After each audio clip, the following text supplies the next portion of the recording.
La juge Ginsburg a joint une opinion dissidente. La juge Ginsburg a joint une opinion dissidente. Mon opinion dissidente. Je conteste cette décision. Il suffit d'ajouter le nom de Ruth Bader Ginsburg pour rendre n'importe quoi viral.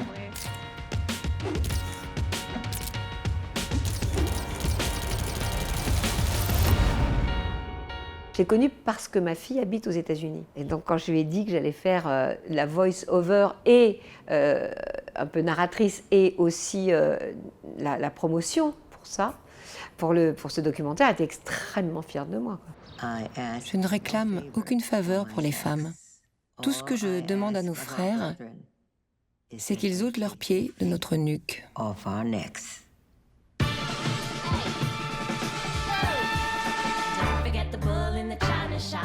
Ruth Bader Ginsburg est avec nous. C'est fou de voir une octogénaire devenir une telle icône. Je peux avoir un autographe? J'ai 84 ans et tout le monde veut se prendre en photo avec moi. Notorious RBG. Quand on y pense, personne ne se rapproche plus d'une super-héroïne qu'elle.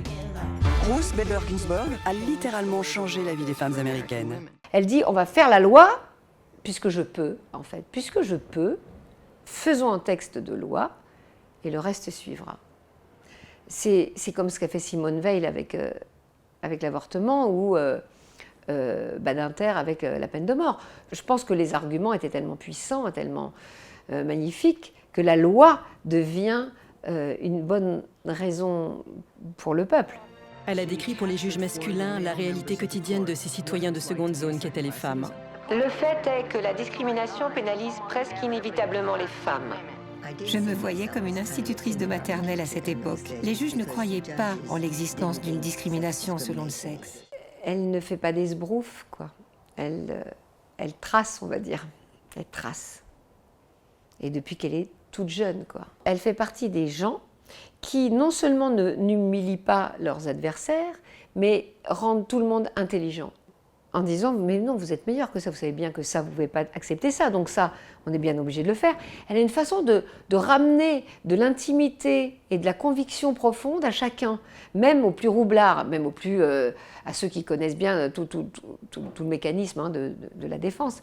Je voulais voir comment son esprit fonctionnait, alors on a commencé à discuter. Et tout à coup, je n'étais plus le président en entretien avec une candidate à la Cour suprême. On était juste deux personnes en train de discuter de la meilleure façon d'élaborer des lois dans le présent et pour le futur. Ruth Ginsburg a beau être calme, un peu en retrait et presque timide, c'est une battante. Elle est entrée dans la pièce et il a été convaincu. Ça m'a pris un quart d'heure, pas plus, pour décider que ce serait elle. Je suis fier de nommer cette femme de loi révolutionnaire 107e juge de la Cour suprême des États-Unis. Précisément, parfois, l'intimidité ou l'introversion est une bonne source de concentration parce que, je ne sais plus qui disait ça, quand on écoute, outre son cerveau, on possède celui de l'autre. Elle en fait une force, oui, elle est forte. Vu la nomination de Kavanaugh, je veux dire, c'est sûr que là, c'est assez fondamental d'avoir cette personne-là. On se dit, non, mais reste vivante longtemps, va jusqu'à 104 ans avec cet esprit-là et cette brillance-là et cette justice qu'elle a en elle, cette femme, et la justice en marche, quoi. L'honorable juge de la Cour suprême est devenu le centre d'attention suite à l'opinion dissidente qu'elle a exprimée.